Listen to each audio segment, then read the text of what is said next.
वर्ग चौथा, विषय मराठी, पाठ 5वा, मला शिकायचंय. या पाठाचे आपण संपूर्ण पाठ व स्वाध्याय बघणार आहोत. तर नमस्कार मित्रांनो, चला पाठाला सुरुवात करूया. खानदेशातील एक गाव, त्या गावामध्ये सखाराम व त्याचं कुटुंब राहत होतं.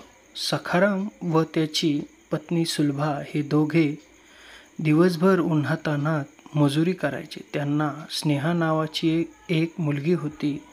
तिचं 4थीपर्यंतचं शिक्षण झालं होतं. ती अत्यंत अभ्यासू व कष्टाळू होती. तिचा छोटा भाऊ पिंटू 1लीत जाणार होता.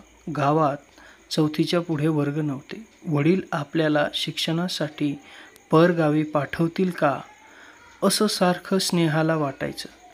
बबली नावाची तिची मैत्रीण शिक्षणासाठी शेजारच्या गावी जाणार होती. स्नेहाला तिच्यासारखं आपण पुढे शिकावं असं वाटायचं.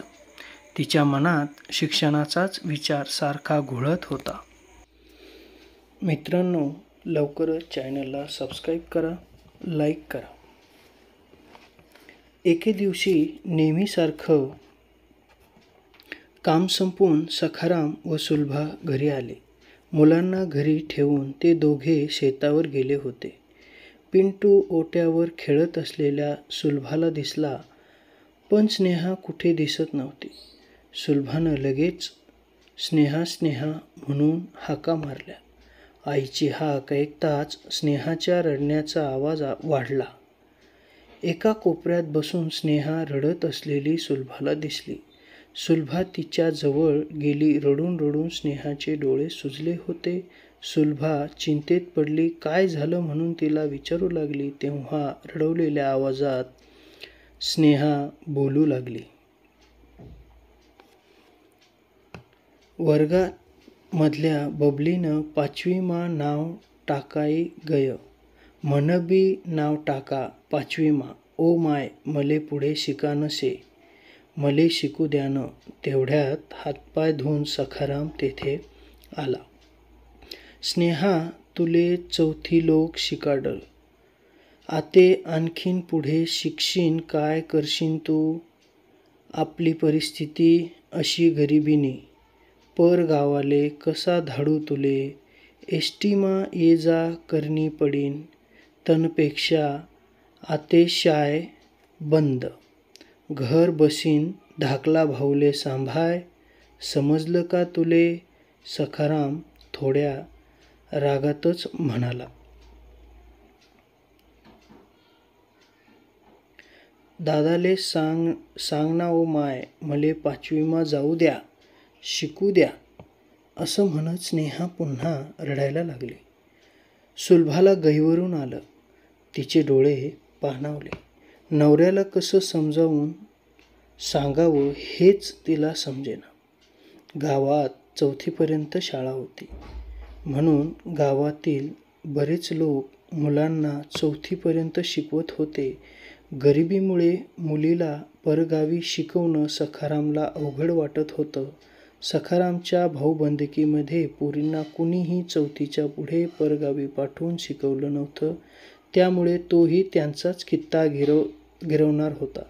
त्याचा निर्णय पक्का होता.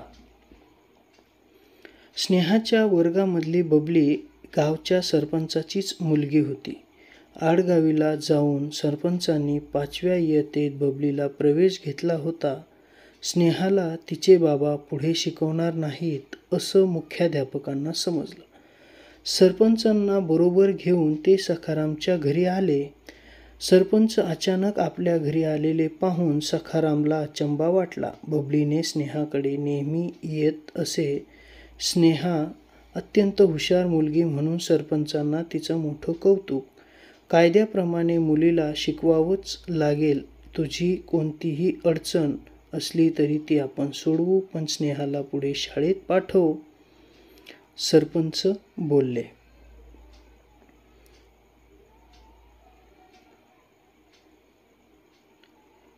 मान खाली घालून सखाराम उभा होता. मुख्याध्यापक पोटतिडकीने बोलू लागले. सखा भाऊ, तुमची लेक हुशार आहे. तिनं शिष्यवृत्ती परीक्षा दिलेली आहे, तिला पुढे शिकवा, स्वावलंबी बनवू द्या. सरपंच समजुतीच्या स्वरात म्हणाले, अरे सखा, तुन्ही पोरगी एवढीच म्हणणी बबली, तिनाच वर्गामंदी तिले बी मी धाडणार शेना. 5वी इयत्तामा. अरे आडगावनी शाय आठून अर्धा तासना अंतरवर शे. म्हणा लेक संगे जाईन ती एसटीमा.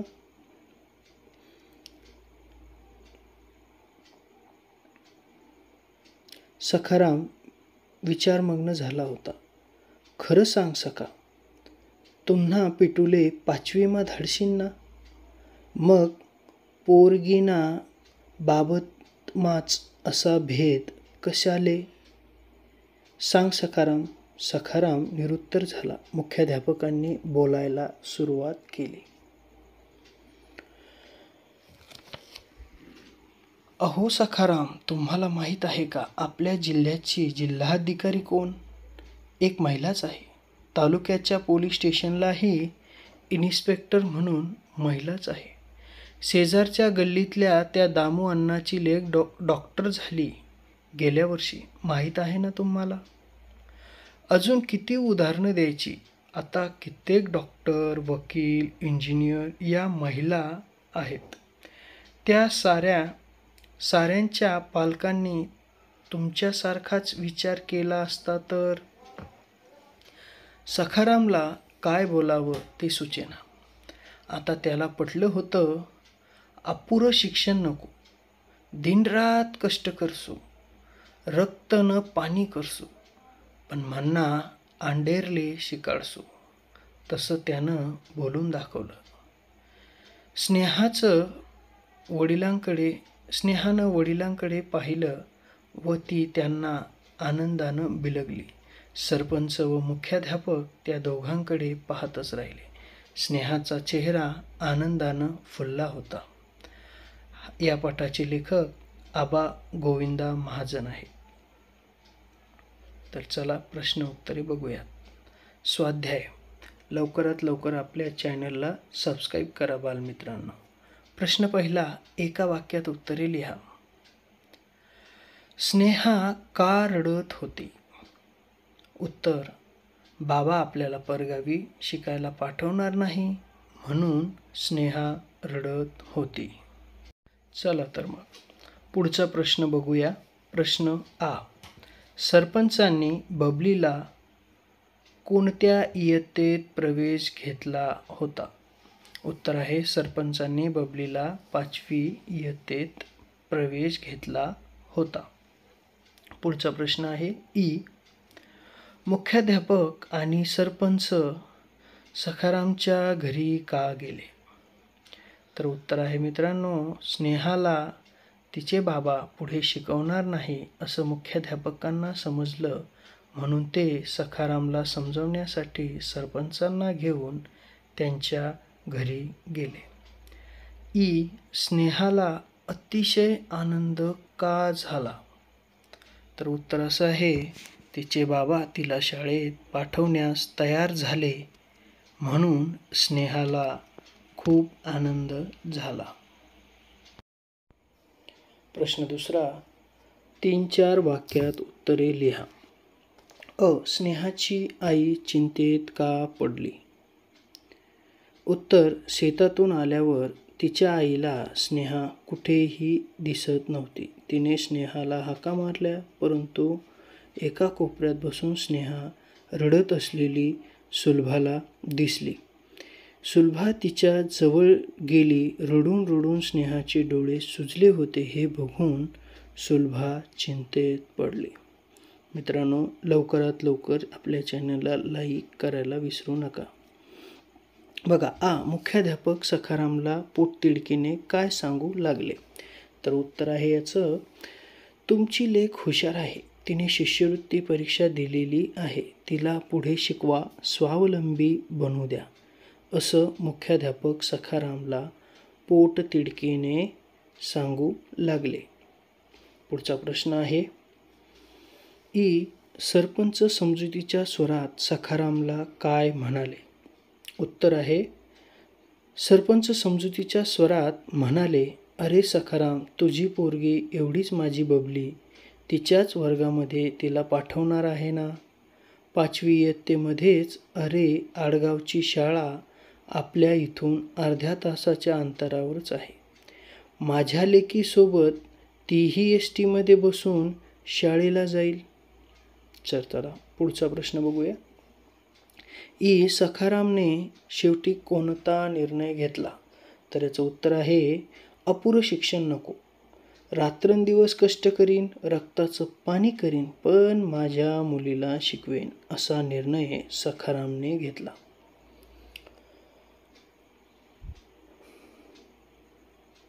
तर पुढचा प्रश्न बघूया मित्रांनो. प्रश्न 3, खालील शब्दसमूहांचा वाक्प्रचारांचा अर्थ सांगून वाक्यात उपयोग करा. खूप सोपं आहे, आपण करू शकता. पहिला आहे चिंतेत पडणे, म्हणजे काळजी वाटणे. बघा वाक्यात उपयोग कसा केला. मुलगी आजारी असलेली बघून आई चिंतेत पडली. बरोबर आहे की नाही? चल पुढचा बघूया. गहिवरून येणे, हृदय भावनेने भरून येणे. तर याचा वाक्यात उपयोग कसा केला. माहेरून सासरी परत जाताना राधाला गहिवरून आले. पुढचा आहे डोळे पाणावणे, डोळ्यात अश्रू येणे. तर पहिल्या दिवशी शाळेत जाताना प्रियाचे डोळे पाणावले.